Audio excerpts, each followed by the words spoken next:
আসছি পরবর্তী খবরে। বাংলায় শিল্পের স্বপ্নের উড়ান। ডেবরায় হচ্ছে দুগ্ধ প্রক্রিয়াকরণ প্লান্ট। পনির, দই, ছানা তৈরি হবে এই প্লান্টেই। আর 5 একর জায়গায় তৈরি হচ্ছে প্লান্ট। পরিদর্শনে পঞ্চায়েত মন্ত্রী দিলীপ ঘোষ।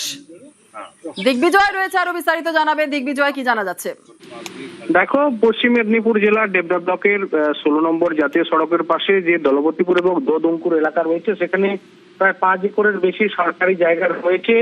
সেই জায়গাতেই যুদ্ধ প্রকল্পের কাজ হবে। সূত্র যেটা খবর, মিমুল কোম্পানির প্রজেক্ট হবে এবং এখানকার তৃণমূল সরকারের আমলে যে ভিত্তিপ্রস্তর করা হয়েছিল, তারপরে কিন্তু এই এলাকা জঙ্গলে পরিণত হয়েছে। সেই জায়গাতেই কিন্তু পালা বদলের পরে এই রাজ্য সরকার উদ্যোগ নিয়েছে, এখানে এই প্রজেক্ট করা হবে। এবং সেই নিয়ে গতকাল ডিএমকে নিয়ে রাজ্যের পঞ্চায়েত মন্ত্রী দিলীপ ঘোষ অন্যান্য আধিকারিকদের নিয়ে এই এলাকায় হাজির হন। পুরো জমিটি যে জায়গায় এই প্রকল্প হবে সেই জায়গা পরিদর্শন করেন, এলাকাবাসীর সঙ্গে কথা বলেন। সাময়িক যেটুকু ছোটখাটো সমস্যা রয়েছে, প্যানেল বা মানুষের একটা শ্মশানের দাবি রয়েছে, সেইগুলো পূরণ করেই এখানে কিন্তু 5 একর জায়গার উপরে এই প্রকল্পটি গড়ে উঠবে। দিলীপ ঘোষ জানান যে এই প্রকল্পটি গড়ে উঠলে ডেবরার যে পার্শ্ববর্তী এলাকার ব্লক রয়েছে, প্রত্যেকটি ব্লক থেকে প্রচুর পরিমাণে দুধ উৎপাদন হবে, কাঁচা দুধ, এবং সেই দুধ থেকে প্যাকেট দুধ, ছানা, পনির ইত্যাদি তৈরি হবে। প্রজেক্ট তৈরি হচ্ছে, দ্রুত এই কাজ শুরু হবে বলে জানিয়েছেন দিলীপ ঘোষ। বেশ, একেবারে ধন্যবাদ দিগ্বিজয়।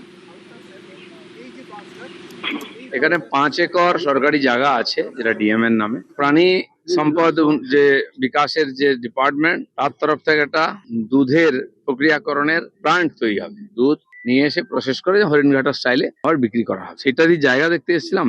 এখানে একটা খাল আছে আঁকা মাঁকা জমিটার ভেতর দিয়ে, তো খালটাকে তার দিশা পরিবর্তন করে ইউ টার্ন আছে, মুখে মুখে জুড়ে দিয়ে শর্টকাট করবে। খালটা সংস্কার করে, পাশে কিছু লোকজনের বাড়ি আছে, জল উঠে যায়, সেটা যাতে না হয়, এটা করে পুরো জায়গাটা নিয়ে এখানে সে প্ল্যান্ট হবে। তারই প্রথমবার আমি দেখতে এলাম। খুব তাড়াতাড়ি সেই কাজ শুরু করার চেষ্টা হয়। তো সরকারি প্রকল্প কিছু হয়নি, লুটপাট চলছিল, এখন সেগুলো পরিষ্কার হবে, কাজ হবে।